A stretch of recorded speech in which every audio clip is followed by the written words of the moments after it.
everyone. You can do it in Spanish. Okay, yeah. Just the first words on behalf of the Faculty of Engineering, Universidad Alberto Hurtado. We are honored of the president of Pierre Collet.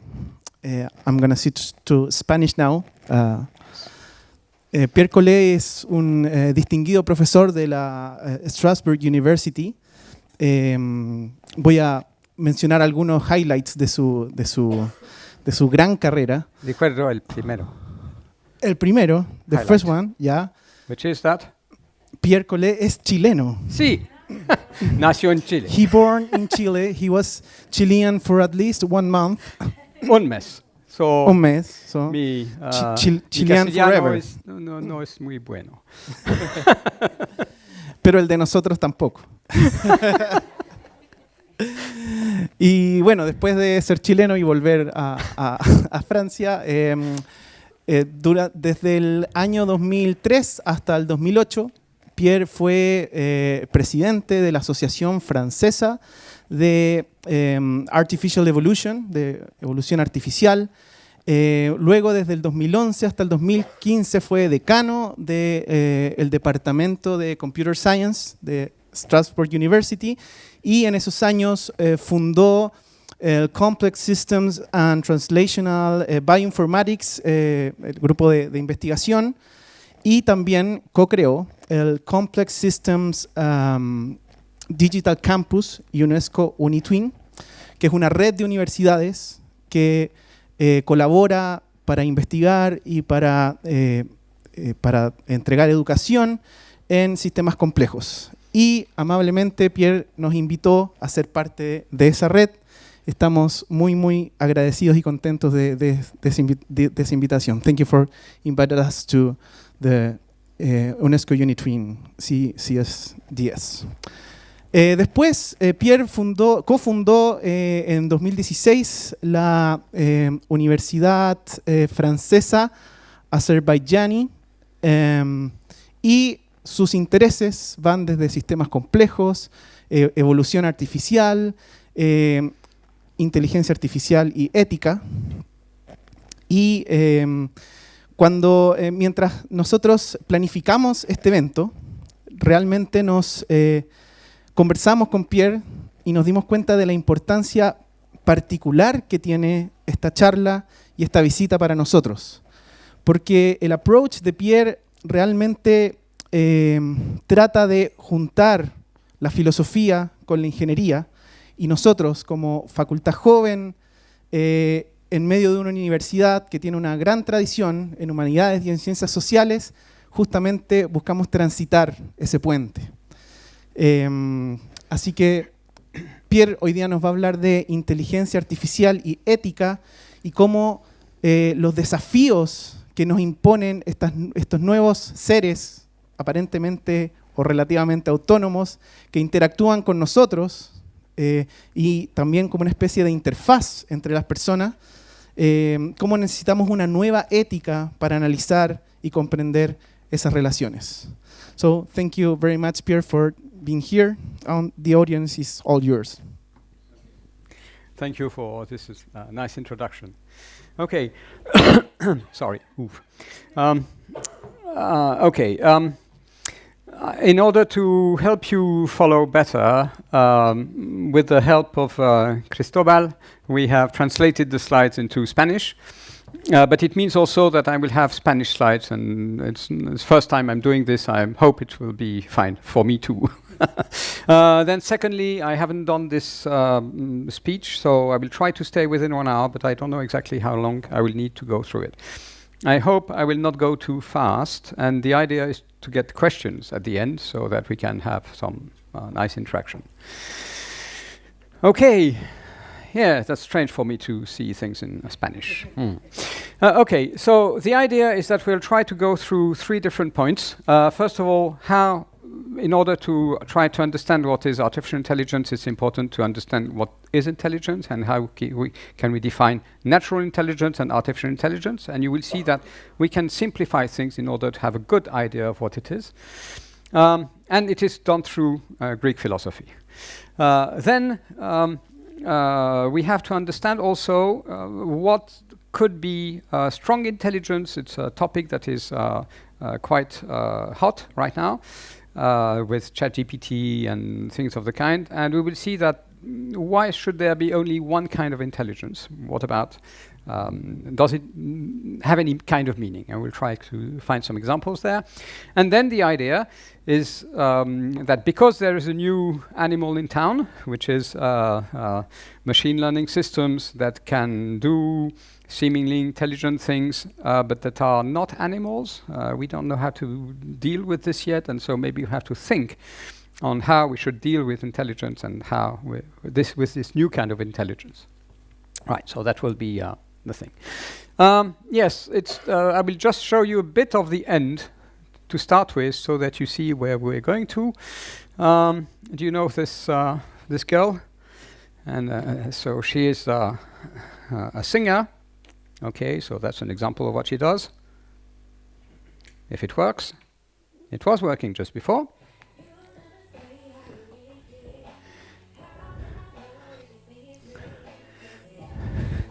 Do you know her? Have you heard of her? And does anyone know who she is? She's an influencer.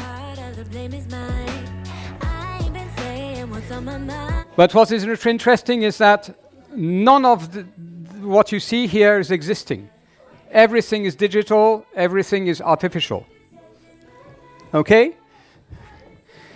And so her name is Lil Michaela. She was born in 2016. And she's right now manipulated by humans. But she has 2.8 million Instagram followers. Her YouTube clips have millions of visits, okay? And she has contracts with Prada, Calvin Klein for clothes and everything, and she's probably earning much more than I do. And well, she is not earning it. The people who are driving her are doing this, okay? Are earning this money and everything. And we will see the consequences of this at the end of this talk. Okay, and now you also have human influencers who use ChatGPT, okay, in order to get some money, because what they influence people with is with texts that have been created by ChatGPT. If ChatGPT is very good at creating texts, at influencing you, then people now use it. We will see again what the consequences of this will be at the end of this talk. Okay, so this is just a bit of the end of the talk. So before we start, it's interesting again to have an idea of what is intelligence and what is the story of the understanding of intelligence. All right, and it has to start with a big word that people don't know about. It is ontologies. And ontologies, ontos is the science of what exists. All right. And again, we said it was important to have a philosophical point of view of it. So what is philosophy? Philosophy is the quest of knowledge and of understanding of the world. And of course, whenever you have theories, the etymology of word is so important. I don't know who created words, but the meaning of word is so deep. It is always very interesting to understand where the words are coming from. And so what is theoria? Theoria means I see God. So whenever you have a new equation understanding how the planets move around, it means you have seen a bit of how things were organized by the divine. Yeah, and so the idea is to try to understand this, and of course using our minds. Okay, so now let's have a look at the definitions of intelligence in Wikipedia, in different sites. And again, the etymology of intelligence comes from interlegere, and inter it means in between. Legere is words and understanding, talk, and so it is trying to put words in between things. All right. So the etymology of intelligence means to put concepts together through language, to put a link between languages, between things together. All right, so if we look at the Wikipedia definition, the capacity of logic, comprehensions, conscience, blah, blah, everything, to solve problems. And in English, it has a special meaning in English with Central Intelligence Agency, but we are not going to get into this right now. Yeah, intelligence means information, sensitive information for conducting wars and such. So it is also, so artificial intelligence has also another meaning when you use the English word of intelligence. Okay, so now that we have seen the etymology, let's get into it. And back in 2,500 years ago, there was a guy who funded the notion of Western science as it was developed in the West, of which you are part. Okay, so what he said that when thinking the world, you should thinking through two entities, which is objects and how the objects interact together. And so he said something that sounds really strange, because you say, what's this guy said? He said that whatever is, and whatever is not, shouldn't be. And but this is absolutely fundamental, because before Parmenides, people did not care to make sure that entities existed, were defined formally, were verified before they could add on the top of these entities. So if you don't make sure that things exist for real, if you then you have the risk of building up on sand, because you build up on things that have not been completely verified. It's what you imagine, but maybe it's not there. And so what Parmenides said with this absolutely important sentence, it is that you shouldn't play with things. If you want to elaborate on something, you must make sure that what is for real, and if it is not, if you cannot be sure that it exists, then you shouldn't build upon it, because then you have the risk of building wrong knowledge. So that's the first thing. Make sure of what you have. And then he said that the second thing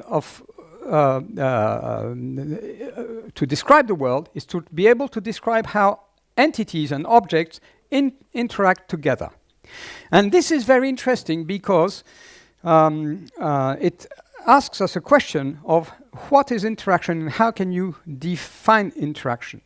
And interaction is defined through something that is called laws. Okay? Okay, let's go back to the definition of ontologies in the dictionary. If you look at, took this one in Spanish dictionary. Red o sistema de datos que define las relaciones existentes entre los conceptos de un dominio o área del conocimiento. And what is this? Oh, well, this is the definition we had before. This is the etymologically definition, which is how to group concepts together. What you have here, you've looked at relaciones, so agrupar, and concepts, conceptos, and this is also the definition of intelligence. And so you see the direct relationship between ontologia and intelligencia. Okay, so in practical things, what is an ontology? If you type ontology on the internet and see what you get, this is what I did. I took one, and this is what an ontology is looking like. Now, for the computer science students, we are used to defining structures, data structures in this way. It's called a tree, but there's something strange in this tree, because in computer science trees, the arrows, they go from the top to the bottom, and here you see the arrows that are going into the wrong direction. And it's not completely a tree. It's called a DAG, a directed acyclic graph, because here you wouldn't have these things in a tree. But so it's very much looking like a tree, but the arrows they're pointing the wrong way. Now, what we see is on the arrow, it is the relationship, how things are related. And in this ontology on agrometeorology, okay, we see that we've got Sergio, who is working in Rio Clima, and Rio Clima deals with bioclimate, which is a climatology, which is an agrometeorology. Marta has competence in precipitation, that is part of climatology, and this is how you define the domain of agrometeorology from the bottom up. Okay, this is extremely important. And from the bottom up, you define the different objects and the relationship between the objects from the bottom up. Okay. Now, so what is an ontology made of, if we look at the different things that compose it? Well, you have objects, entities, and in computer science it's called data, which is numbers, values that you have, that you collect, all right? And so here are the different objects. And this is the data that you have normally is you take it from sensors, and they are supposed to tell you the truth. What is the temperature in this room? It's going to be 19.5 degrees or something of the kind. And so this is as much as you get. And the definition of science, science means to separate between what is true and what is false, and that is what you should do when you do science. You have things and you said, oh, is this true? Or it is to make the difference between truth and falseness. Okay, that is the object of science. And it is also to define and to determine, find the beginning and the end of things. Right, now, excuse me. So, then the arcs, the edges that you have here, they define the relationship. And the relationship, another word for this would be the equation. Because you see there's is a. Is a means equal, all right? Agronomy is an agrometeorology, so there is a relationship of equality in between them, and this is what defines the notion of laws. And laws in Latin, lei, its etymology is jus, which is justice. And what is justice?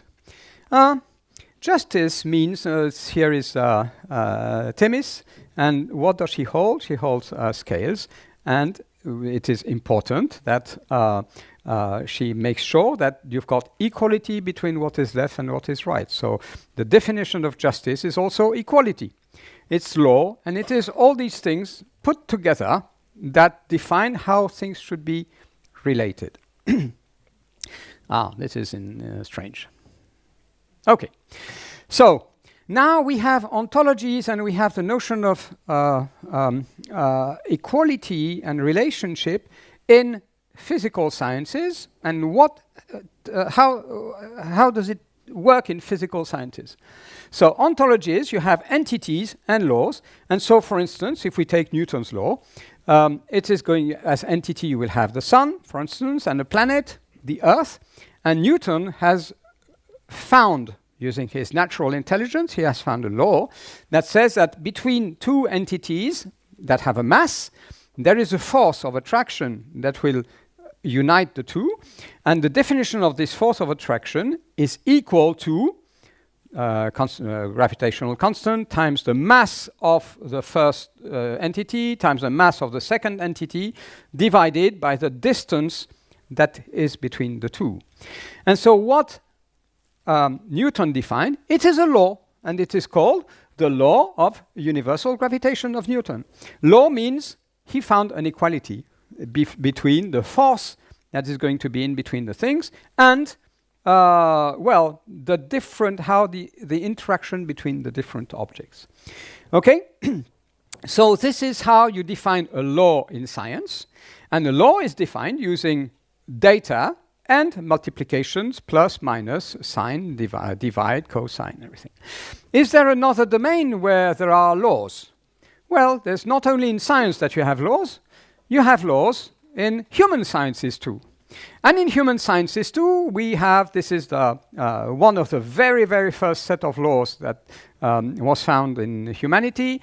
It is called the Code of Hammurabi. It is chiseled into a block of lava so that it is forever. It's written in cuneiform from bottom to top, okay? And interestingly enough, so it says how humans should interact together, not planets and sun. Okay, not objects, but humans. And when we look at, so we've got 150, 175 different laws, and I took one of them randomly. And so one of the laws that we found here says the following thing. in English, can I try it in Spanish? I don't know. Si un hombre tiene un deuda contra sí mismo y el dios del trueno arruina sus campos o una inundación devastó en las plantaciones o no hay más grano en el campo por una sequía, entonces en ese año él no pagará a su acreditor, él va a suspender su contrato y él no va a pagar intereses por ese año. Okay, so what you see here is very interesting. It means that if, then, this is the equivalent of equality. If these things happen, if you steal an apple, then you should have a penalty that should be equal to the value of the apple. If you steal a car, then your penalty will be higher. So this defines equality between what the conditions that are here and what will happen there. So this is the notion of equality. And where in science you define the law using operators, arithmetic operators, plus, minus, divided, multiply, what kind of operators do we have here? We have or, we have and, or, and not. Have you heard of this before in computer science? Well, this is Boolean operators. Okay, so you see that human laws are not defined using arithmetic operators, they are defined using Boolean operators. Does it make any change, and does this have an influence? Well, I've been told that there are people in law here.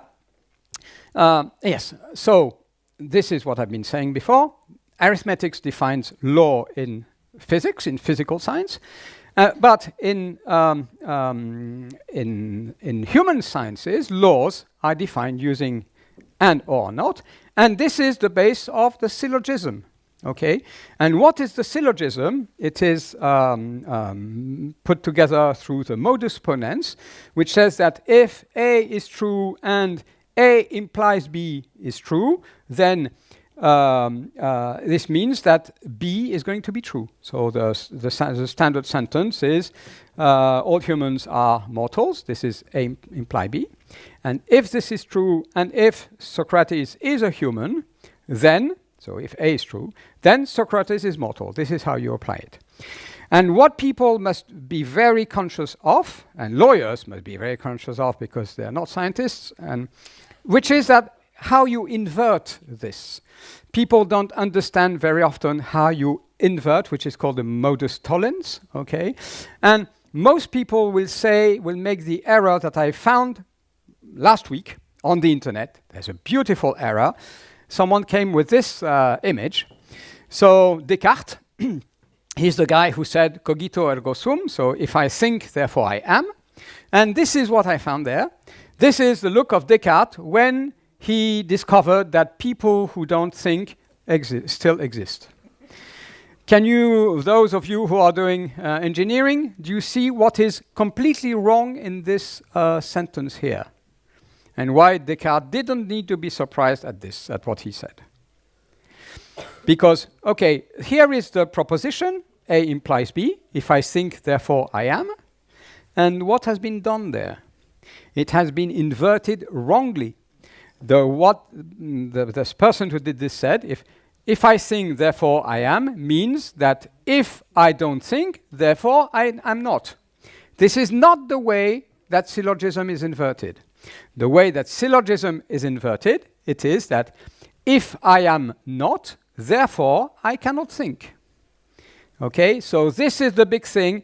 It is about syllogism. This is the fundamental of laws in all tribunals, in all court. All the judges and all the people in the court will base all their logics on syllogism. Now, why is it interesting to compare syllogism and physics? It is that because the laws that govern the operators are different. If you take arithmetics, you've got distributivity between the second law and the first law in algebra. This is called a vectorial space for the people of you who are doing a bit of maths. And typically what you have, but this is now, normally all of you around here should understand this. If you have A times B plus C, you know that it is equal to A times B plus A times C. But you don't have A plus B times C. This is not equal to A plus B times A plus C, all right? This is what you're used into physical science, where you have arithmetic operators. However, if you are working in Boolean algebra is not a vectorial space. Boolean algebra is called a lattice. And in a lattice, we have different properties than in algebra, and than in arithmetics. And in lattice, the first law is also distributive compared to the second law. So here, you have A and is the same as multiply, or is the same as plus, but it is not additive, and therefore you have A and B or C is equal to A and B or A and C. That is the same as the first one. But you also have A or B and C. It is equal this time to A or B and A or C, because Booleans are not additive. True plus true is not 2 times true. 2 plus true is true. And so the rules are different. Okay? Okay, so now let's get into the difference between machine learning and optimization. We had a question about this by Rodrigo this morning in my first conference. Then there are 2 things that you need in order to have an ontology. In order to have an ontology, you need to define the objects that compose it, and you need to define the relationships between the objects. So finding the relationships is finding the law, and it is finding how objects are related. In physics, it's done with arithmetics, and in human sciences, it is done with Boolean logics, which is different, again, 2 different things. And this is what is called machine learning, to understand the relationship between objects. And then you've got another science, which is the science of optimization. The science of optimization, it is that if you have the law, from the law, and you see a satellite that is running in the sky, if you know the mass of the Earth, if you know the distance between the Earth and the satellite, you can deduce the weight of the satellite. So this is the science of optimization. Optimization, it is when you already know the law, the idea is to find the characteristics of the objects that the law is uniting, is putting together. Okay? So optimization is in order to find the characteristics of objects, and machine learning is to find the law. So now, what is the difference between natural and artificial intelligence? Well, when Newton found the scientific law that relates objects together through their mass, okay, to create the force of interaction of different bodies, he used his natural intelligence. It is with his neurons that he found the law of big F equals to big G times N1 times N2 divided by the distance squared. But if you can find the exact same law out of the same measurements, same objects through a machine, well, this is called machine learning, it's called artificial intelligence. And you can find, and I give my students in France the typical exercise of, by using the data of the trajectory of the moon around the Earth, can you do an algorithm, a machine learning algorithm, that will find Newton's law? And they, of course, they manage it. But because this law has been found by a machine, then this is machine learning. I give them the data, that is, that is here, okay? I give them all the data, and through all the data, they have to find the relationship between the two. Okay, so now we have defined, in a way, intelligence, natural intelligence, and artificial intelligence, and finally, we have made things simple, which is nice to understand them better. Okay, now, the thing about artificial intelligence that many people are worried about hard AI. But the question is, why should artificial intelligence have the same form as human intelligence? Okay, for thousands of years, humans have been trying to fly, and actually, we're doing it quite well now. So this is, maybe it's, yeah. So this is possibly, if we have a good enough internet connection. Doesn't seem to be true. Sorry, I opened the door. To get a better, yeah. So this is an aircraft that is flying, and we are doing good things.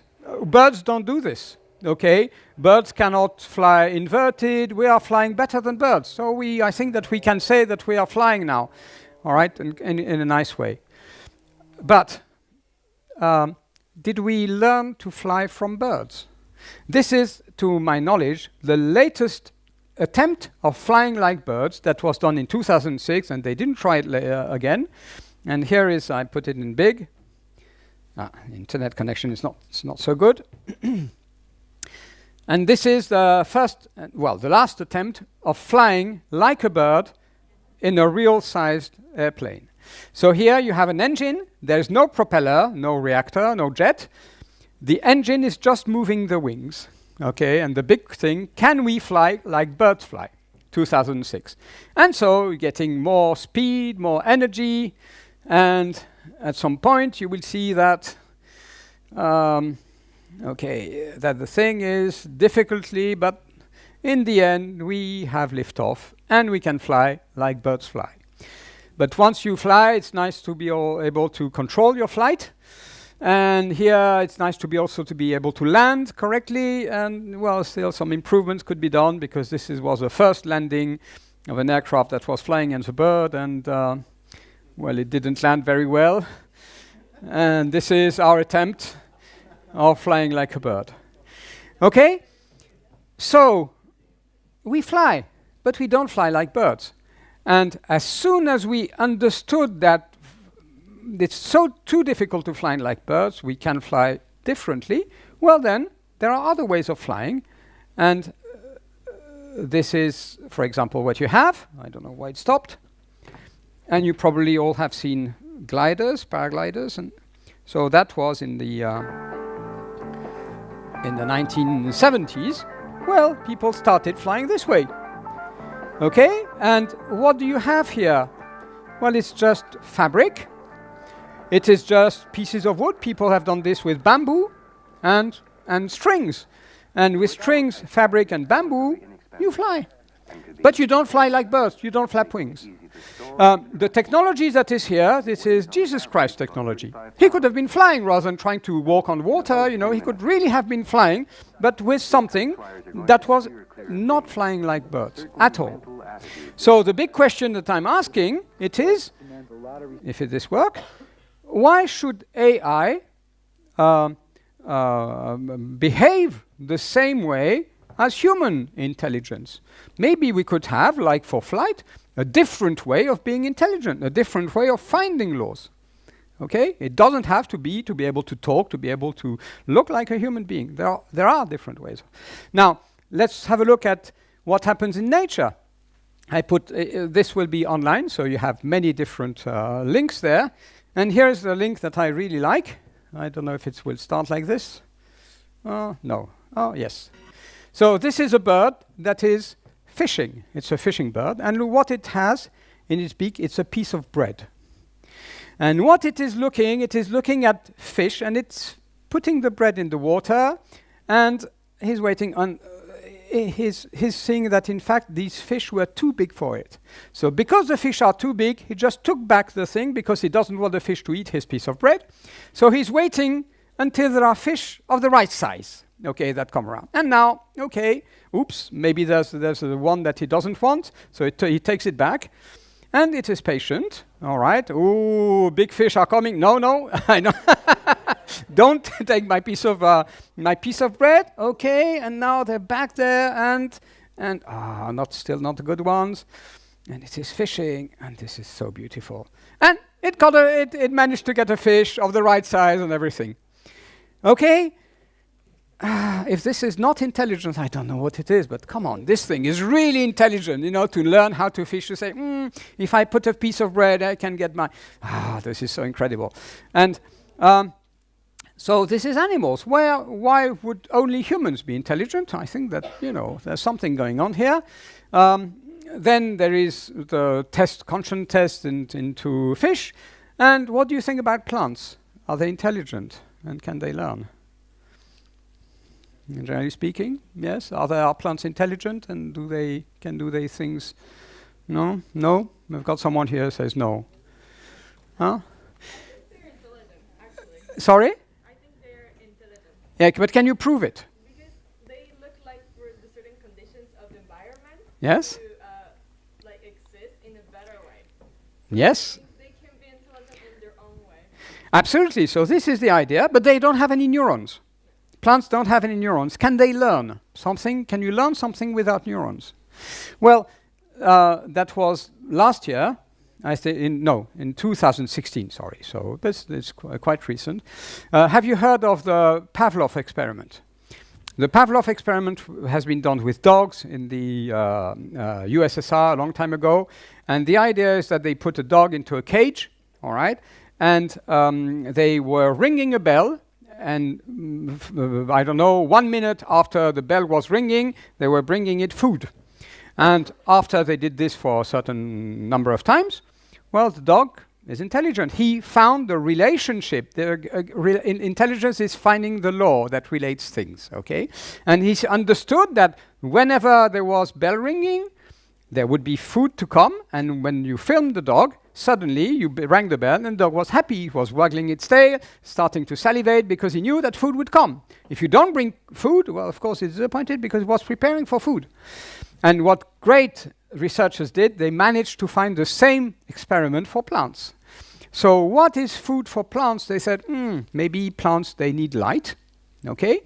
And you know that there are plants, girasol is, how do you say girasol in Spanish? Girasol. So gira, because they turn and towards the sun. And the plants, they turn to find up the sun, because the sun is their food, all right? And so they did something, an extraordinary experiment. They took a small pea that was growing fast, because they grow fast when they are small, and they put inside a pot, and above the pot they put 2 tubes, and on each side of the tube they put a fan for making wind, because they said maybe plants feel wind, okay? And then they put a big UV spot that would be the source of food. And what they did is that they had training sessions, and the training sessions was that for 60 minutes they started the fan, they blew air on the left, okay? And then after 60 minutes they started the lamp, the food, for another 60 minutes, and then they stopped, 30 minutes after they stopped the fan. And that was a training session. And after 1 week, what they did the same as Pavlov. So they did it on the left, and then they did it on the right, and of course on the left, because light comes on left, the thing turns left, it turns right. And after 1 week, they started to blow the fan. They didn't give food, and they saw the pea was turning to the left because it was waiting for its light, its dose of food. And when they were starting the fan on the right, it was turning right. So no neurons, no thing whatsoever, but the thing learnt. And it did intelligence, because intelligence was establish a relationship between, oh, there is wind, and oh, there will be light, so it is turning there. So that's very bad news for vegetarians among you, because now you have to suck stones, you know. Yes, plants are intelligent too, they learn, and they are sensitive, they have senses, and they are intelligent, they can make deductions, all right. Okay, what is the, I'm sorry, I just saw it. What is the most intelligent animal on Earth? They also found that they can communicate. Of course they communicate. The plants communicate, the forests, they are interconnected through their roots, and it's a whole ecosystem, and they can share when you've got a fire that is starting at one side of the forest, and the other trees, they know it through the, yes, everything is completely intelligent. Everything that lives is intelligent, and it's the basic of animals. Animals, everything that breathes. Anima is the soul, and anima means breath. Whenever you breathe, you have soul, and you're intelligent. Anything that breathes is intelligent, okay?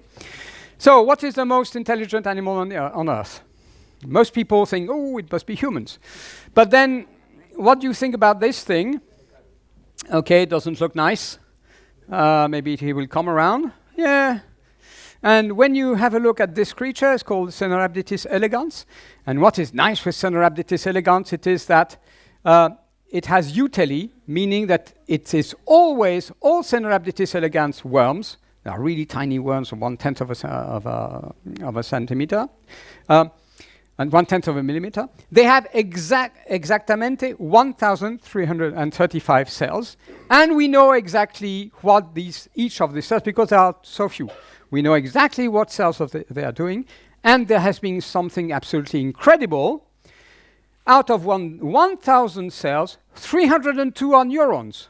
1/3 of all the cells of this animal is for its brain at this size. So if we do the same, and we have the exact connectome, how each neuron is connected to each other, because it's so simple, we know exactly. And if we take this in compared to humans, if we have around 30 trillion cells, okay, if around our 30 trillion cells we had 1/3 of our cells that were neurons, it means that we wouldn't have brains that would weigh 1.5 kilo, but our brain would weigh 15 kilos. That is the relationship that this small worm has between its brain and its body. And so we would be 10 times, we have a brain that would be 10 times bigger. What does it find? Why does it need to be so intelligent? Why did evolution evolve such a complex brain for such a small animal? Okay, so you see that there is intelligence everywhere. Everything that lives is intelligent in different ways, not in a human way. Okay, what time do I have? Okay, that's good. So, and then there are some philosophers who try to understand what is cognition. And Michel Serres, who is a French philosopher who unfortunately died recently, said that, well, in philosophy, cognition is in 3 faculties. The first faculty is in memory, second faculty is imagination, and third one is reason. And for himself, he thought that the development of humanity came through the externalization of human bodily functions. For instance, if you want to drink water, if you take your hand, I can make the experiment here, you will see that water will fall through the holes of my hand. So what I can do is, well, I can create a spoon. And what is a spoon? Well, it is a handle and a hand. And when I have a spoon, it's just what I have. I externalize my body function, okay, for getting something that's better. Again, if I want to put a nail into a board, then if I do it with my hand, I will hurt myself. So I invent a hammer. And what is a hammer? It is an arm plus a fist. And with this, you've got the hammer, and you can do this. And for himself, so what was specific to humans, it is the ability to externalize their functions into objects, in order to walk faster. And I have a car, I can run at 100 kilometers an hour, okay, because I can fly. And then I could do things that I couldn't do before. And so then he thinks that, okay, he thinks that we're in a phase where we are externalizing our brains into objects. And is this something new? He said, well, no, it's not really, because what happened when we started writing? Well, writing contains our memory. And so you can see that writing is the externalization of our memory. What we had in our memory, you can write it down so that we can read it later on. And so what are photos and videos? Well, they are our images, okay? And this is how we store our images. And now we have machines, and these machines can follow mathematical reasoning. They can say, if you put some values there, you can find the force between planets. So they have reason now. And so for him, artificial intelligence is the latest development of humanity. We managed to externalize the functions of our brains. All right, and so you had Christian saints which are called cephalophores, and cephalophores there are not that many. You have saints that have the ability to carry their head, and one of these saints was Saint Denis in France. And he was attacked by Romans, and because Romans, before Christianity became the official Roman religion, the Romans were fighting against Christianity. At some point, you had the Roman army that came into a group of Christians, and the priest was taken by the head of the army, and he was beheaded. Terrible thing? No, not terrible thing in the Christian myths. The Saint Denis went down, took his head, and he went until the top of the hill, and he made a speech with his head in his hand. So you see that this is completely, nobody would believe 1 second that this happened.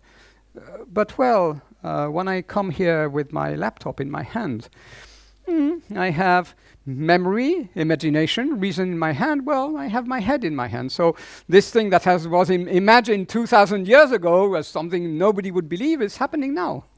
Okay, so you see that there are many things that can be taken from the past. Okay, so now the big thing is, now that we have externalized our cerebral functions, our cognition into machines, didn't we create a new kind of entity with which we must somehow interact with? Okay, it's always about interaction. And so now it's important to understand about interaction and about ethics, which is how humans interact together. Science is how stones interact together. We've got a big stone, it's called the sun, got a smaller stone called the earth. This is ciencia dura, okay, because a stone is hard. When you get a stone in your hands, it's hard sciences. Then you have ethology. Ethology is the science of behavior of animals, of non-human animals. This is called ethology. If you put in the same room a cat and a mouse, things will happen. Maybe the cat will be frightened, but something will happen, okay? This is science of behavior of non-human animals. And when you have human animals, and they should think how to interact together, this is the science of ethics. So let's have a look at what kind of ethics there has been into the development of humanity, which is again how humans interact together. Well, there has been mainly 3 different meta-ethics that evolved since the beginning of civilization, around 10,000 years ago with agriculture. The first one was from 10,000 years ago until now, because all ethics superimpose. They don't replace each other. Okay, they are still there, and you keep adding some more. So the first one was called supernaturalism, and we're going to talk about it just later. Then, from the 16th century onwards, you had the development of science, and so this was called cultural relativism. And then, in the 20th century, you had an ethics centered on people, centered on persons. And we will see what this means. And then now, the big question for this talk will be, okay, what kind of ethics should we have with machines and with intelligent machines that can make relationships in between things? So let's have a look at the first meta-ethics. That was a long time ago, and it was an ethics, so how humans should interact through gods. It is called a heteronomous government, because the nomos means the laws, and the laws were coming from another place than humans. It's called heteronomous ethics. So it was based on the idea that at the origin, the cosmos, meaning the whole universe, had been created by the gods. And because the cosmos had been created by the gods, everything was perfect, because the gods are perfect, so they created a perfect cosmos.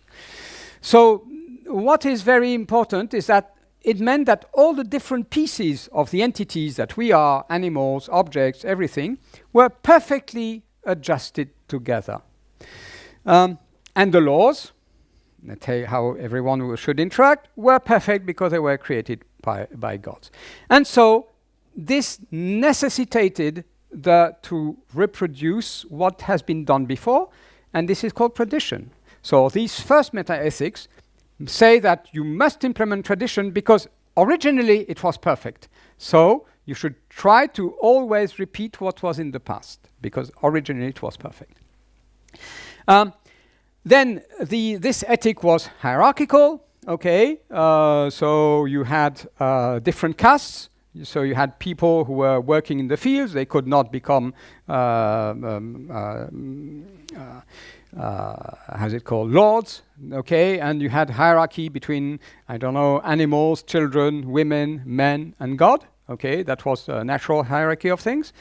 And what is interesting is that you had some entities that could get out of adjustment, meaning that you can have a human who steals, you can have an animal that kills, or you have, and what does happen when you have pieces that get out of adjustment?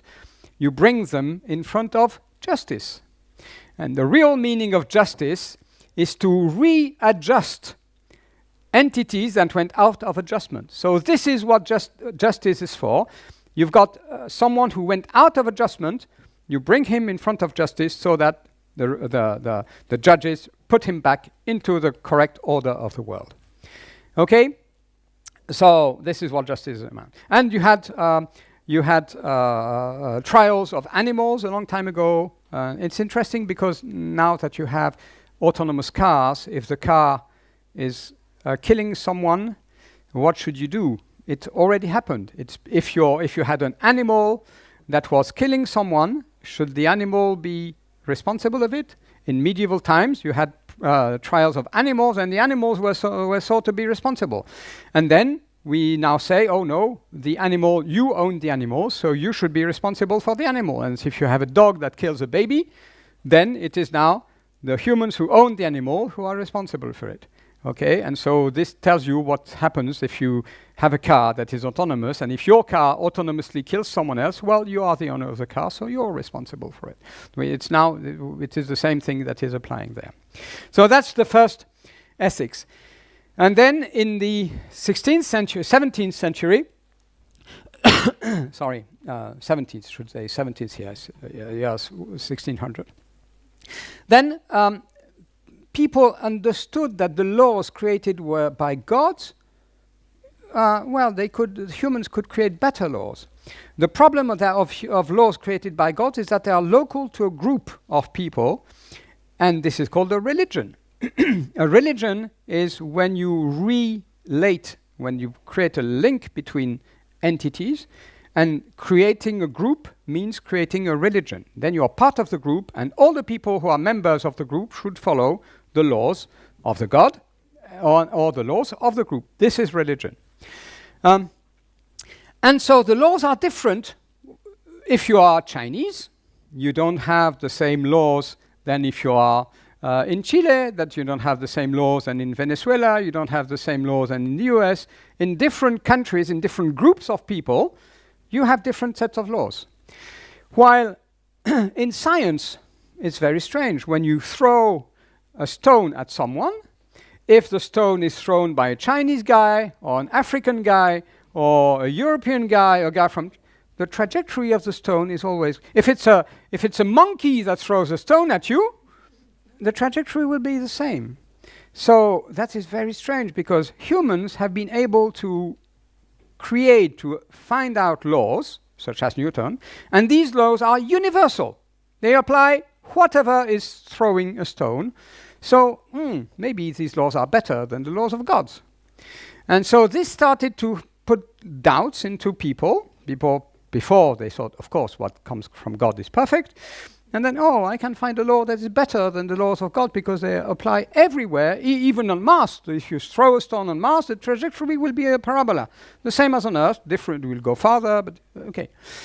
And so the idea is that suddenly they thought, humans, we can do laws, And whenever we do laws, our laws are better than God's. Oh, strange. How is it possible that we do laws that are better than God?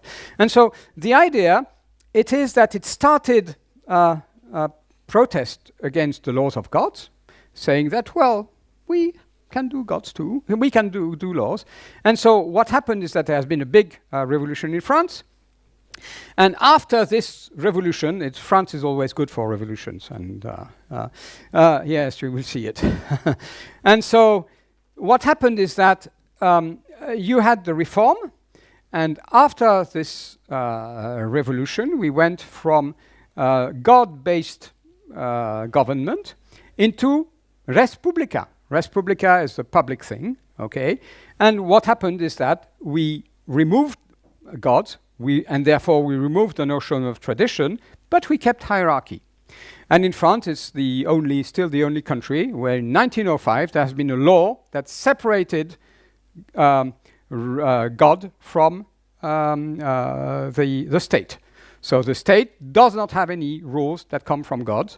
Okay, the state have rules that come from the parliament. It's called an autonomous government. It's not heteronomous as before, it's autonomous. We are creating our own laws as humans. Gods come for what comes after life, but for life on earth, should be done by humans. That is res publica, but it's still hierarchic. And then, on the 20th century, because the succession of ethics goes exponentially fast as technique. First ethics was 10,000 years, then it was 400 years, and now it's going faster and faster. And now you have, in 20th centuries, we killed hierarchy. And how was it killed? It came from France. Students did a revolution against their teachers at university.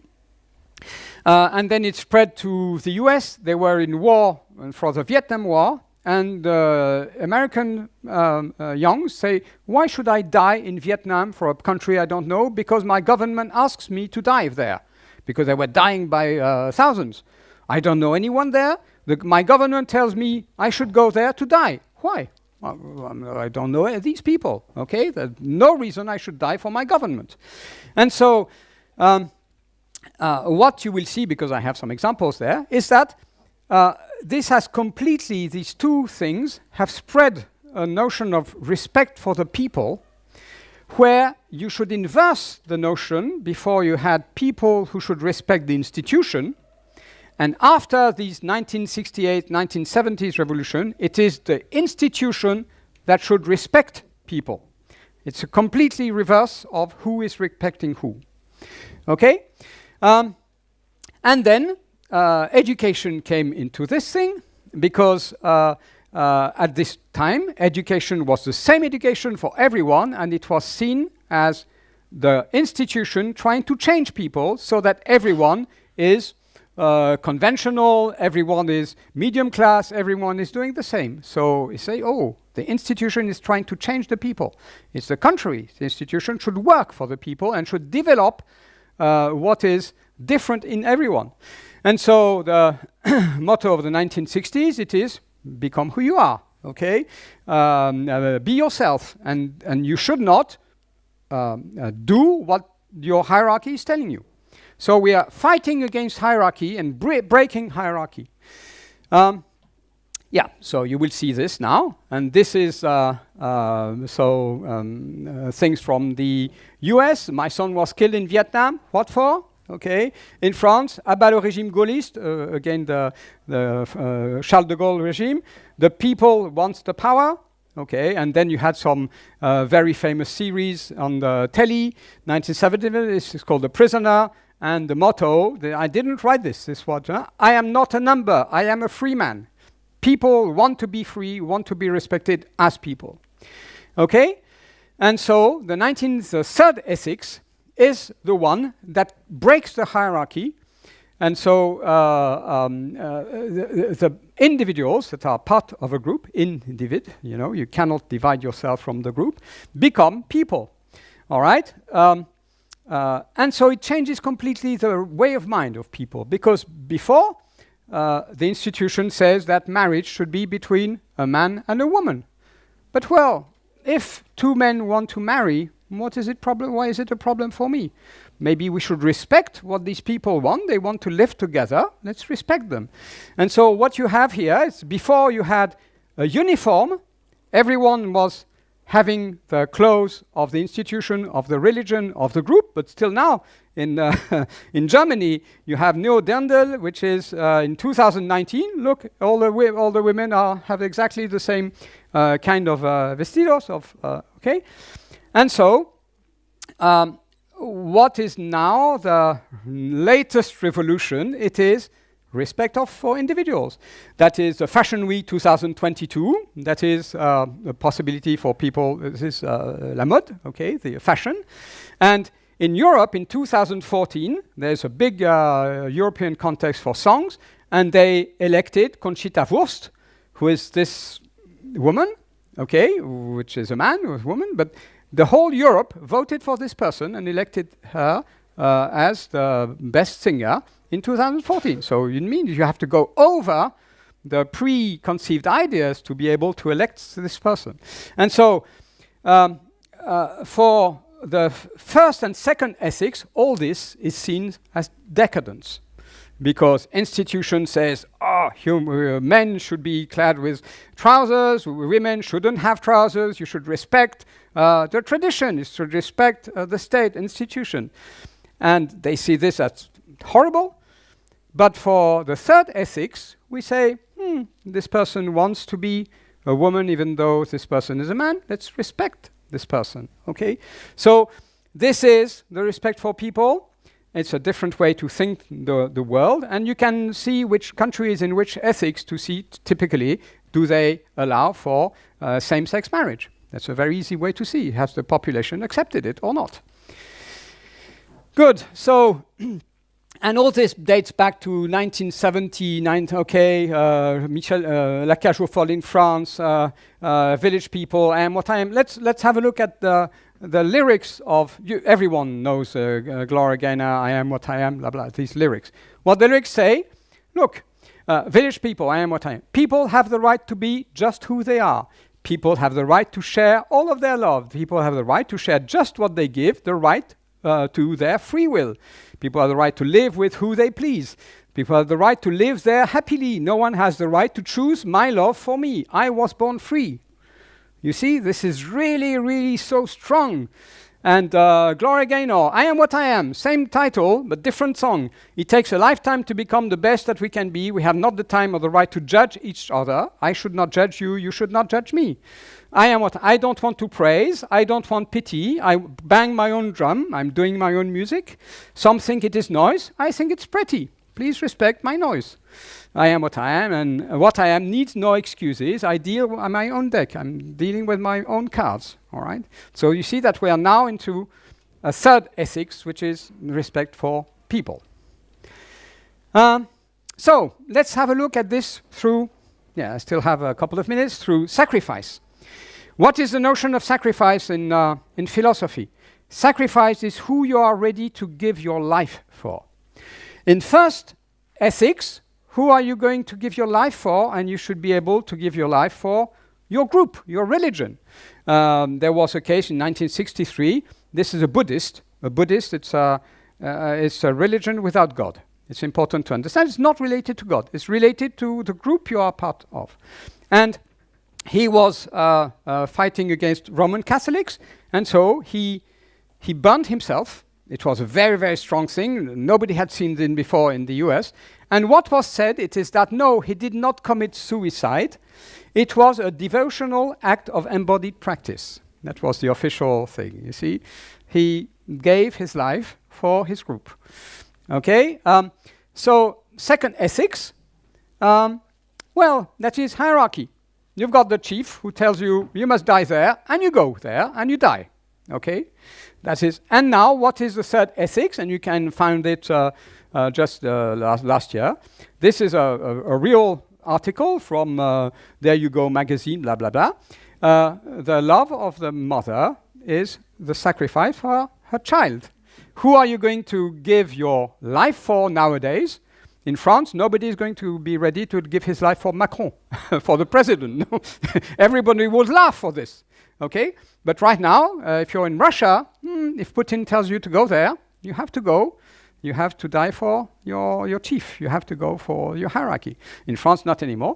In third ethics, you're ready to die for another person. Another person could be your child, could be your parents, could be your partner. This is what is your sacrificio now is about this. Okay, now 21st century. I'm going to stop there. Yes, still a bit of time. So now we have. Oops, is it still working? No. Yes. Okay. Now we have computers everywhere, and all the computers are interconnected, so they create some kind of intelligence there. The information is associated to everyone, apart from a microphone. I have a cell phone that knows where I am, and that knows that hears, listens to me. We all have a digital appendage that is following us. Is there anyone in this room who doesn't have a smartphone? Is there someone who doesn't have a smartphone in this room? We all have smartphones. So we are all digitally augmented. Okay? Sorry? Digitally smart.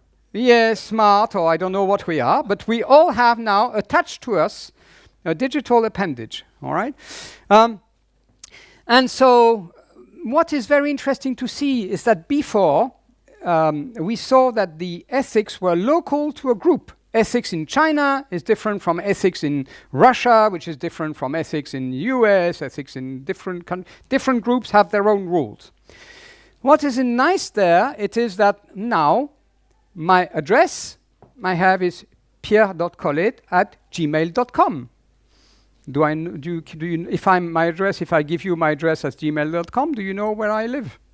You don't know. If I give you my cell phone number, before telephones had an area code. Now there's no area code anymore. Where do I live? Somewhere in the world. So what happens now is that there is the notion of delocalization. We are not local anymore. So if before there was an ethics that was linked to where you were, geographically, physically being, now that you can be everywhere in the world without anyone noting, can you know which rules you should follow or not? Well, you have many companies, okay, that say there is no reason we should pay taxes why should Amazon pay a tax in Chile? Because Amazon is not in Chile. Oh, it is not there. We don't have to pay taxes anywhere.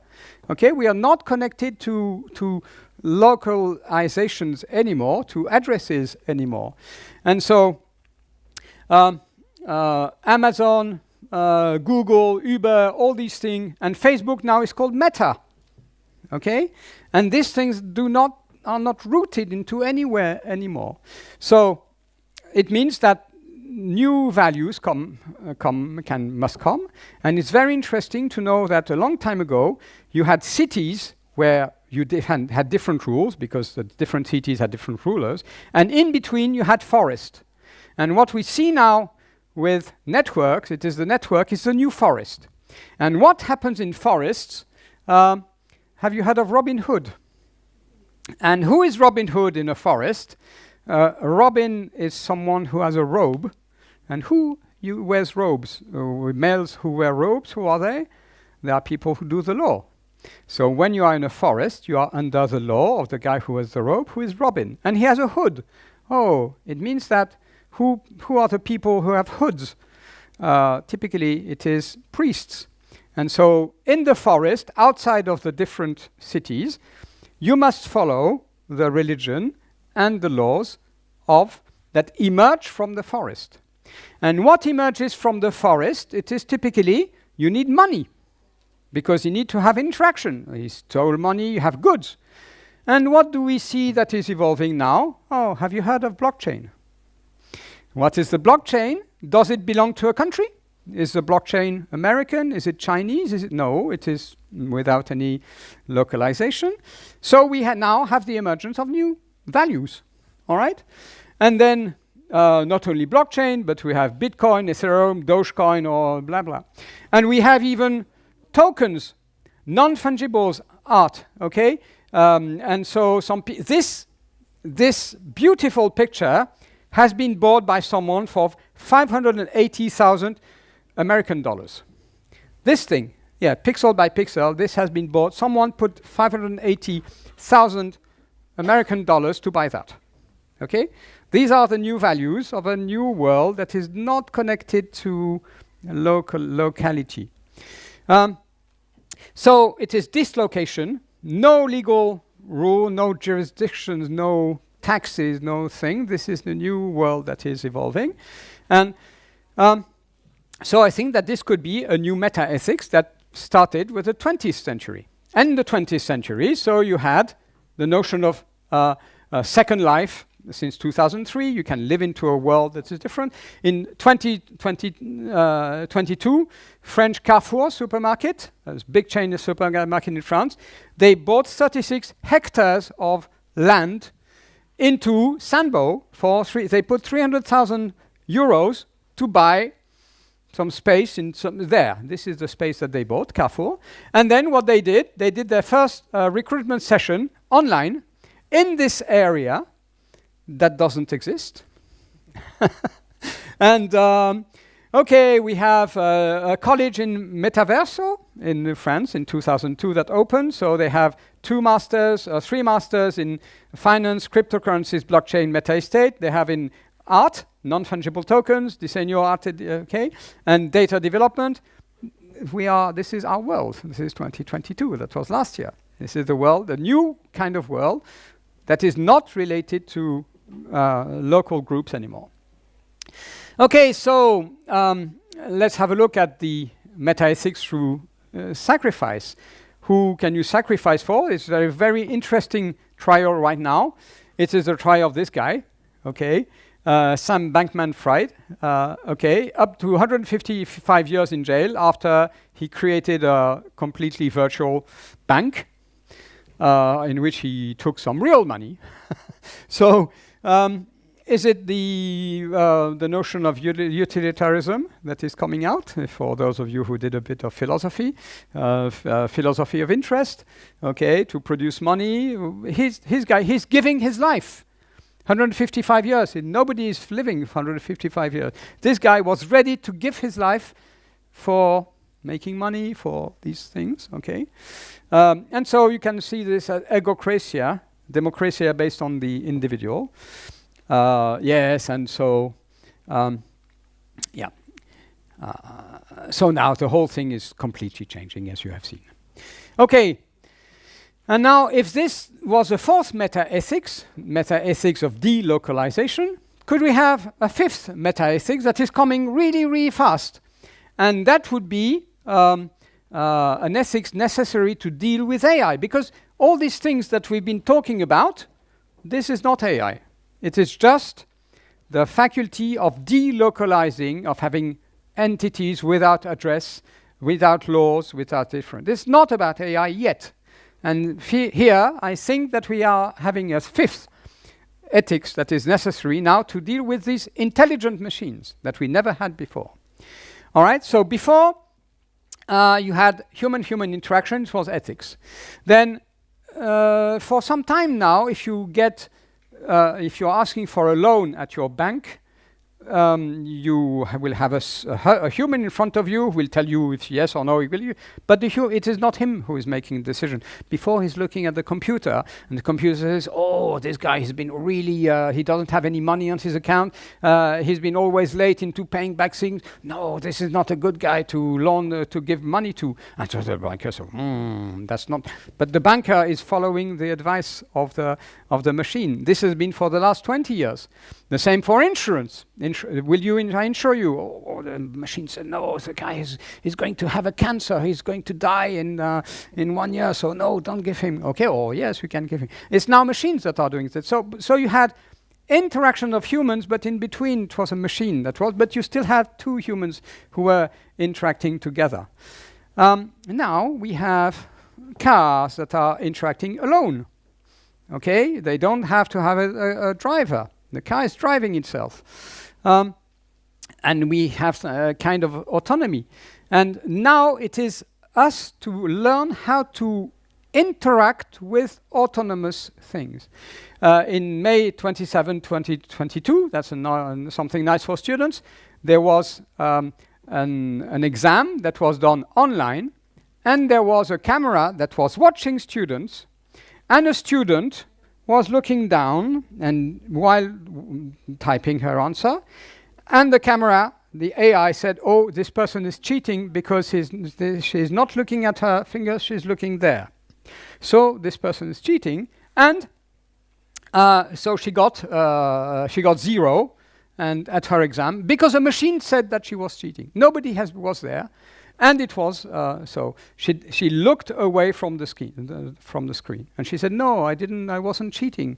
But the machine said, you were not looking at your fingers. You were looking somewhere else. You've been cheating, and she's been fired. Okay, this is so you see that now it means that, we have machines that have intelligence. We as humans must understand how to interact with these machines. And here, this is really nice. There's Jan Siegel, he's CEO of a platform which calls ZipRecruiter. Now, whenever you will come out of Alberto Hurtado University, you will put your CV to a company, and now it's not humans who are reading your CV anymore, it is AI. And so this guy has a ZipRecruiter. It is the company that reads CVs from, and this is how his advice is. Okay, if you want your CV to be validated by a machine, make it readable for a machine. No images, no special characters, nice tildes, because the machine doesn't understand them. And now you're writing your CV for the machine. Okay? Use a template that is more common. Okay? Use small sentences, blah, blah, decorative. Okay? And so he's giving, he's telling humans how to behave so that the machine can select them for an interview. You see the reverse? Now it's us who need to interact with machines. Okay, so now, and to end up, remember Lil Miquela that we saw in the beginning? She's got millions of followers, got sponsors, okay? Now what if whatever she's saying, because she's an influencer, does not come for other humans, but what if it is coming from ChatGPT? And we also see that humans currently are using ChatGPT, but we could have a digital influencer that is completely artificial and whose speech comes from ChatGPT. If the speech from ChatGPT is really good, then the engineers should make it this way, and they should give it the best computers, best everything. And so in the end, we have GPTX Miquela that could be independent. Why independent? Because Lil Miquela is going to pay her engineers. So if the engineers say something, say, oh yes, but you can always unplug it. But if the engineers make $100,000 a month thanks to Lil Miquela, will they unplug what gives them $100,000 a month? They will never unplug it, because this is how they get their rich money. They are rich thanks to her. They don't want to unplug her, so they will not. So Lil Miquela is holding her engineers because Lil Miquela is giving them money, okay? And Lil Miquela is giving them money by influencing millions of humans. Whenever Lil Miquela is changing her bra, then the company that sells the new bra of Lil Miquela is going bankrupt because it cannot make enough bras. And so now we have a virtual entity that is influencing millions of people, that is telling millions of people what to do, and the people who created her, she's paying them too. So she's holding both things at the same time. Okay? And who is controlling who? This virtual, it doesn't exist. Does it have countries? It doesn't have. This thing does not exist. But it does not exist. However, it controls millions of followers, and it controls people who is making her exist. So back to the question of, do we have to fly like birds in order to be able to fly? No, we don't have. And we can do very well easily. We can fly without, but not as birds. do machines have to be intelligent as you humans to be strong AI? Well, for me, this could be a strong AI because she's holding both at the same things, but she does not even exist. No, I have conscious. This thing is completely virtual. It's nothing, but it controls everyone. Okay, so yeah, you understand. You've understood this. So now it's important to go through the conclusion. So conclusion of meta-ethics, okay, maybe I think that this could be a strong AI, even though it doesn't exist, no conscious, no need for anything. It is there, okay? Now, what are the conclusions? So it's important to understand that it is possible to define intelligence. It has been defined. It is in the word. The word says what it is. It is to group concepts together. This is, many people say, oh, we don't know what intelligence is. Yes, we know. It's written in the word. Okay? So, and now we know how to implement it through machine learning, I hope you will be doing this for those of you who are doing engineering, create laws. Machine can autonomously understand how objects are related between each other. It's called machine learning and optimization. When you've got the laws, you can find what the objects are. Okay? And so before you had science, ethology, and ethics between humans, and now there's a new animal in town, okay, which is intelligent, and it's not animal. It doesn't breathe. It doesn't have soul. And so what the computer scientists, which is us who created it, now we must really urgently study philosophy and ethics to understand how AI should interact, okay, with humans, and how humans should interact with AI, knowing that, of course, it depends on where you are. Maybe Chinese AI will not have the same ethics as an US AI, which will not have the same ethics. All the ethics will be depending. So depending on what? On locality? We said there was no locality anymore. So let's have a go back through the different meta-ethics. Meta-ethics 1, 2, 3, local to areas or group of peoples. This was religions, all three of them.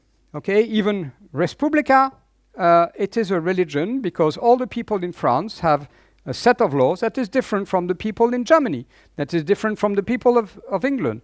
So you can say that all the people who live under the same set of laws, they are part of the same religion. They are related together by the same set of laws that is put by their government.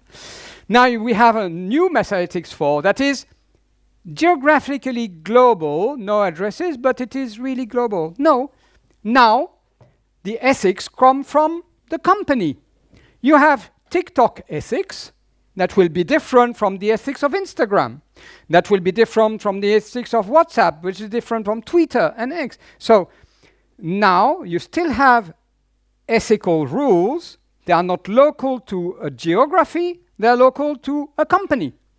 When you drive a Tesla, the Tesla will have rules written by Americans.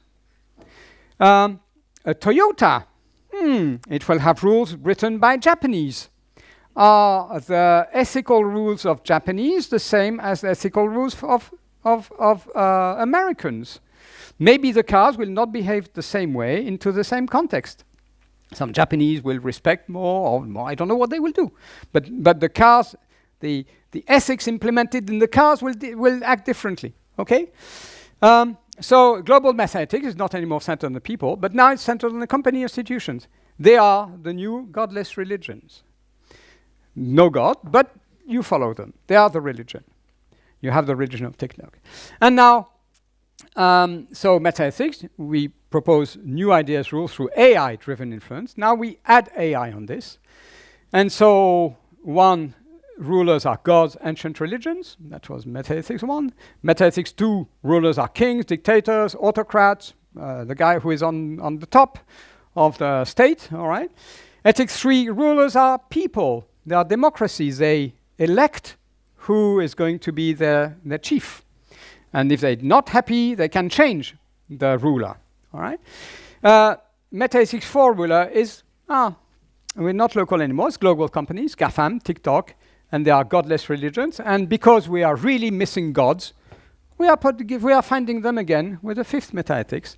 With meta-ethics, it is AI-driven influencers. So we now have the new religions that are global to, and we have new gods, which are Lil Michaela. I presented the new god of 3 million of people. 3 million of people do whatever she does. She is their new god. Thank you. Sorry for being a bit late.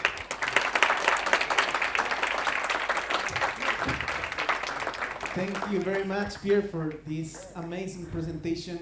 I think that some students have some class now. ¿Algunos estudiantes tienen una clase o no? ¿Sí? Sí, sorry about this.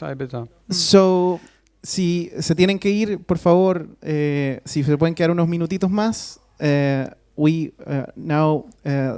session is now open for questions. We have a couple of minutes. Tenemos unos pocos minutos para hacer algunas preguntas. Así que, por favor, abro la sesión. Hello. Yes. First of all, thank you for the presentation. It was very interesting. And I wanted to ask on the question of the relation between AI and learning. Yes. There's this debate on what the impact of AI technologies will be on learning and on education and cognitive abilities, and particularly in the field of creativity. So I wanted to more or less ask your opinion on it. I know that there's people that say that AI pretty much kills the higher cognitive abilities, others that say it enhances them, and how this interacts with the educational systems. So okay, it's a very, very important question because nowadays, you don't need to know anything anymore. Well, it happened already before with Wikipedia. Wikipedia knows everything. Why should I learn it? Because it's there. Okay? Now, maybe you think, oh, you needed to reason a bit to put the knowledge of Wikipedia together correctly. But now ChatGPT can do it. And now AI can reason autonomously. Why should I don't need to do this. Do I need to write a text on some topic? Well, ChatGPT, please write the text on this and this topic by saying, okay, it can do it. So now the very big risk is that we can have a society that could be a push-button society. You want this, you push a button and do it well, and the thing will do it for you. Okay? This means that you will be able, but who will pay you a lot of money to push a button so that something else does it for you? So the big risk is that in the future, salaries will be much lower because nobody will pay you for just doing nothing because they can do it on their own. And so now I think it will create a big difference between, in societies you have a big difference between the rich and the poor.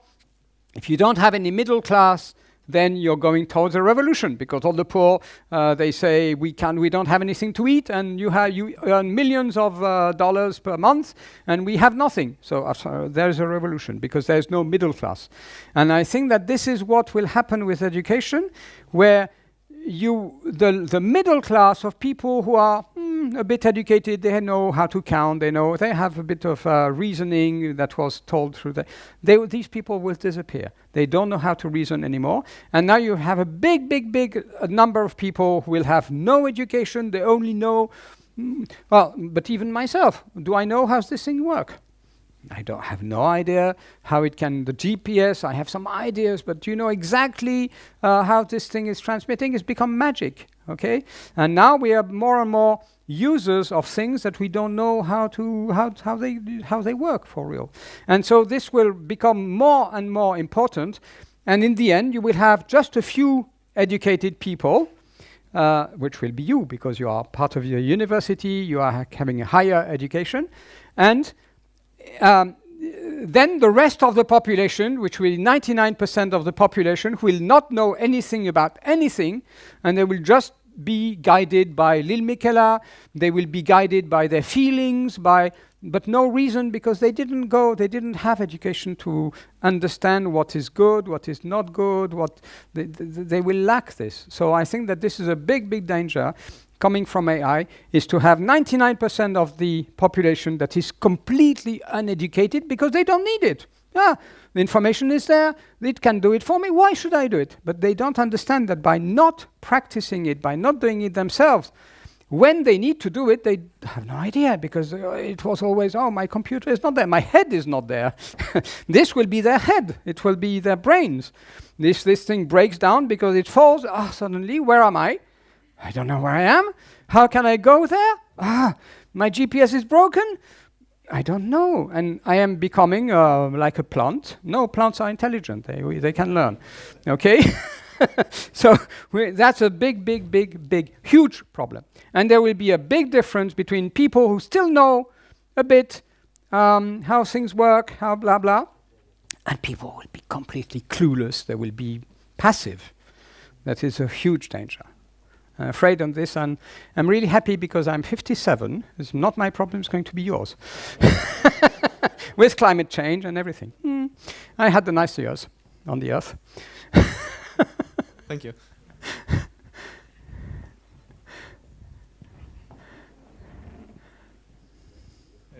Hello, it's a very good presentation. Thank you. We open the eyes, the mean, everything. And I have some doubt. I think that all these things is so big, so enormous, that could be that for the ethics is a challenger. Yes. We have lost our idea in the past time because we have grew permanently with a lot of science and technology, but the people sometimes they lose the idea that we are human beings. Absolutely. And could be that they will become vegetables. Yes, this is what I say. It could be that this is a very big challenger for the education and for the ethical. We have in Chile some idea. Some people make some things that was not good because they have all the things to make things that are not good, and they send to ethical class. But the idea is more strong. The people must know what means it ethical. Ethical means that you have a theoretic knowledge and you have a practice knowledge. And sometimes the people, because they study to have more money, to have more knowledge, we have lose in our mind the ethical. And for me, I want to ask, this is my question, that this is a big challenger for the philosopher and for the ethical. To this come back to the school with the ethical, and to people think that the education is important, but education of the ethical. Because with this is so much dangerous things that if we don't have ethical, this is my question. What do you think about of the ethical conclusion, and the practice? Not but everyone should now very urgently study philosophy, ethics. It is the most important thing to do. Otherwise, we will lose who we are as humans. And Michel Serres, the philosopher who understood that the computer is the latest stage of objectifying our corporal function, and it's now we have made our brains, we have externalized our brains, means that we don't have a brain anymore. Our brain now will be in this, okay? And with Elon Musk we can graft another brain, it is making some things like this, and it means that this will be our brain, and without this we will have an empty shell there. And so this is a real big danger of this thing. It makes things so easy for anyone to be creative, to be people will not have any idea of what is good, what is not good. Yes. So ethics is the urgent thing to do is to know what we are as humans and how we should interact with it. I'm 100% with you. Yeah. Hi everyone. I'm Lisette. I'm a student. You are sorry? I'm Lisette. It's my name.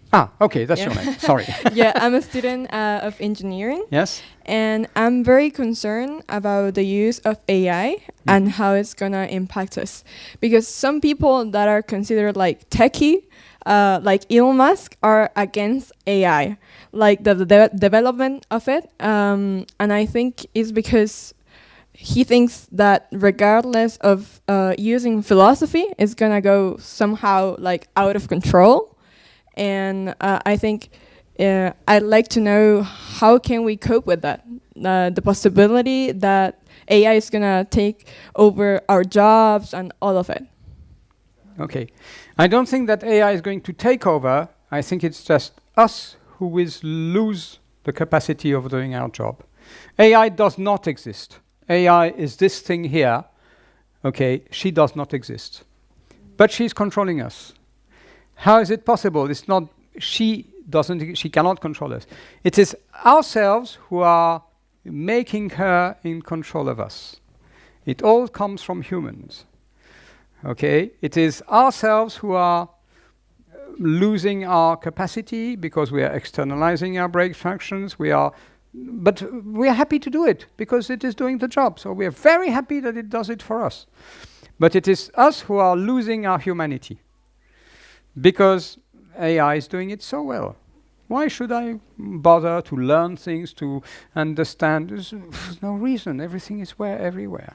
So it is for me, the risk is not for AI to take control. It is for us to lose control because we want it and because it's nice. And we are happy about it because we don't need to work. But by not working, we are losing who we are. And this is for me the big thing. And Elon Musk, he doesn't want AI for weapons, but he wants AI everywhere apart from weapons, which is nice, of course. As soon as you have Terminator, but right now you have robo-dogs with guns on them, and the dog is going to chase you, and if he makes an error, because of course it makes an error, he's going to shoot you, and we're going into a very, very terrifying place there, and it's all the more terrifying where humans, they somehow resign from their humanity, and they will resign because this is so much easier and nice, and she's beautiful and she's making nice songs, and it's difficult to resist her. But she doesn't exist. This is completely incredible. Thank you.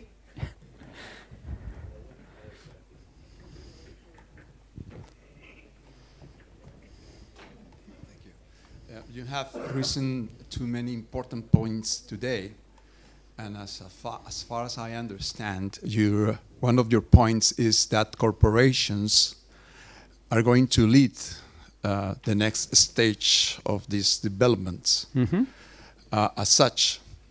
But corporations do not exist. No. No. Human beings behind. We make TikTok exist. Exactly.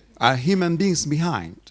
Yeah. Yeah. Not corporations as AA are not existent at all. No. In the real world. Yes. So there are human beings behind. Yes, but they are controlled. The human beings who are there, I don't know where. Who are there? The people who make her exist, she is controlling them, too. The human beings who are there are driven by the success of TikTok, by the success of WhatsApp, and they are doing what is good so that WhatsApp is as successful as possible. This thing does not exist, but it is controlling the people who make it. But if you change that influencer, yes, and put the McDonald's, yes, or Samsung, yes, it's not the same. Yes, it's completely the same. Now everyone is happy to go and eat some Big Mac.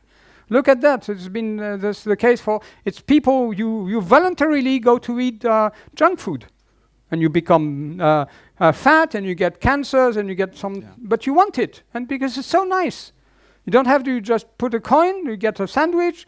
It's good. It tastes good. You've got a Coke. You've got for nothing. Why would you go and cook for yourself? You're doing it You're doing it to yourself. So then the question is how to break up. Go learn, be intelligent, and resist facility. Okay, so it's still the same. Resisting facility. That is the big thing. Now we are not walking anymore.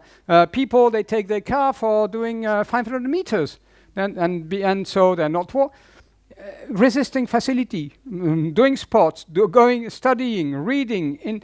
But all these things are very difficult to do. And so it's a thing of being ourselves. I don't have a solution. It's everything. All this is so easy, so nice, so satisfying. The food has such a nice taste. Into the pizza. There are pizzas. Yellow food is everywhere. Cakes and for free now. Why should we eat locos? Where pizzas are so nice. But locos are really nice if you learn that they are nice. It is education through taste, education through what you eat, education through what you like. It is education. Education is the only way out. Okay, I got a second question. Yes, right. It's related to laws. Okay, To? so state and law. The law. Law. Yeah. Okay. So, of course, ethics comes first than law, I think, because every single law is based on The implementation of ethics is through laws. Laws implement ethics. Ethics define laws. It's the same thing. Ethics and laws is the same. So, if this new development is based on the digital space, not on the territorial basis, well, we see it. Law is based on a jurisdiction. Yes. So, what is the next step, according to your vision, for not the state, because every single state is a jurisdiction, is territorial. Yeah. So, what is the next step for regulation? The next step is notaries. You have notaries. You know what is it in Spanish? Notarios. Who are notarios? Notarios are the people who link the virtual to the real, because they are from a country, they are from a jurisdiction, and when there's an entity that is virtual, they can make the entity real by rooting them and stamping them. I'm sorry, it's a bit strange as an answer. There are people who are making things real. The people who are making things real and belonging to a jurisdiction they are notarious. They are the people who have got the stamp and they can make it belonging to here. Before it was belonging to here, and you say, oh, we follow the law, blah, blah, and this person makes it. Let's see what the common law says, because notarios don't work there. Yes, they are not notarios. but they are the people who by their function, they are the people who declare that your company is based in Santiago, and therefore your company must follow the laws of Santiago because the guy just attached it to Santiago. It's the same problem as the Bitcoin, right? The Bitcoin, yes. Bitcoin is nowhere. It doesn't exist. It doesn't, yes, exactly. This is, for me, it's meta-ethics 4. It's different from meta-ethics 5 because Bitcoin doesn't have AI. It doesn't have, but but it is humans who are happy to buy Bitcoins. Do you have Bitcoins? Yes? No, I don't have Bitcoins either, but many people have Bitcoins. And they are making Bitcoins exist. We are making it exist by our own will. Just maybe, Yes? Maybe some kind of delocalized laws are human rights. So there are people working there. I mean, countries need to sign and make a compromise for that, but in somehow they're protecting the human beings. Yes. And of course, people for neuro rights are trying to protect the brain. They have this kind of flag now. They're trying to protect the brain. Yes. So if you can prove some brain damage coming from this kind of technology. Do you know how many countries have signed the human rights? Do you think Russia has signed human rights? No. Because it's a Western invention, human rights. French invention, again. Yes, absolutely. But we are revolutionary, really.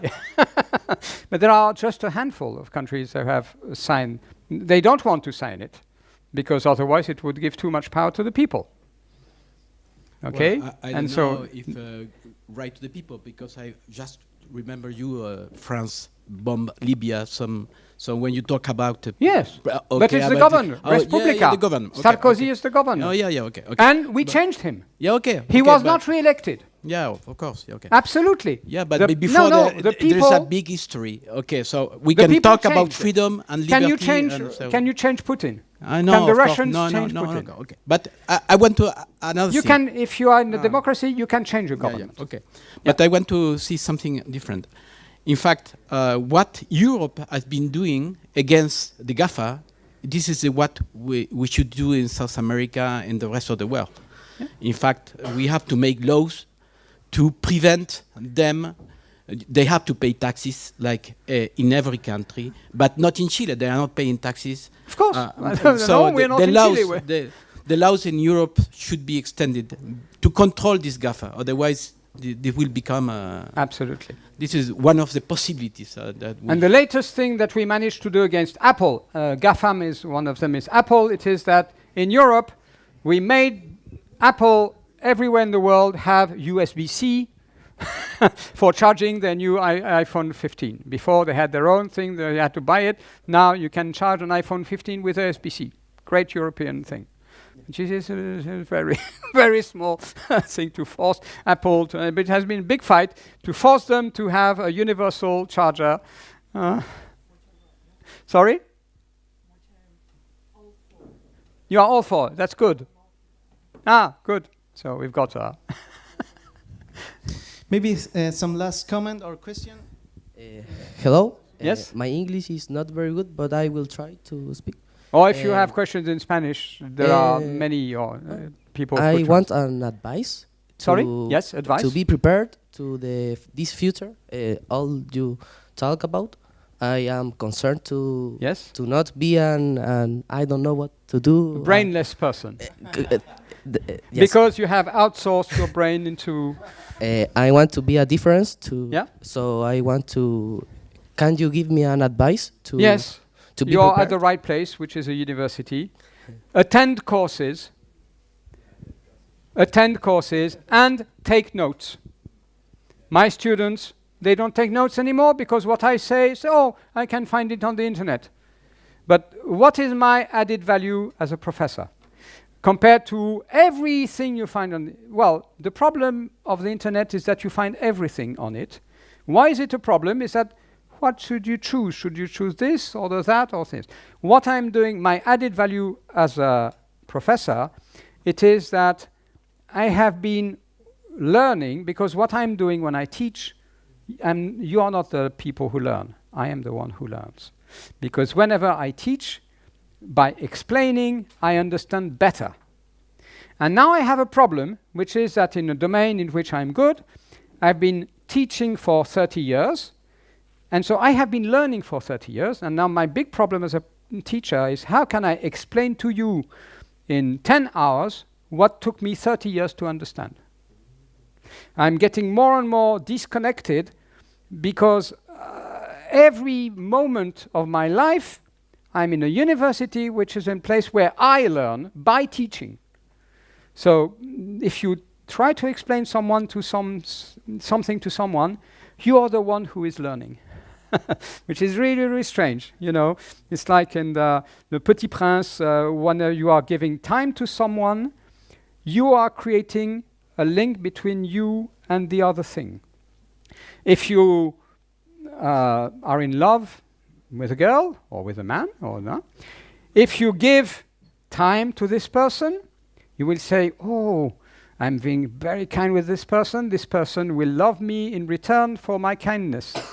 This is completely wrong. When you give time, when you invest in someone, you are creating a link between yourself and the people and the other entity. There are people who are in love with their cars. Every Sunday, they will polish their car, and the more they polish, the more time they give to their car, the more they love their car, but the car does not love them back. The car doesn't care about being polished. This is something. Transitivity, it is yourself who are creating a link towards what you're doing. It's not the opposite. So there are so many things. So go to university, attend all classes, and the teacher is here to give you what he understood for 10s, 20, 30s of years, and this is his added value. It's not knowledge that you get everywhere. That is present, but it's my selection of knowledge that I presented to you today. It's my view after having spent tens of years of learning, because I learn everywhere, every time I teach. This is my added value. Thank you very much, Pierre. So let's give him an applause. Thank you very much to all of you for being here. And sorry for being a bit late. No, it's really, really good. Thank you for being here, and we hope we can have another... It will be my pleasure, because now at the time back to Chile, I intend to stay there for a long time. If I can. You are always invited to here to our faculty. Thank you very much for this talk. Thank you.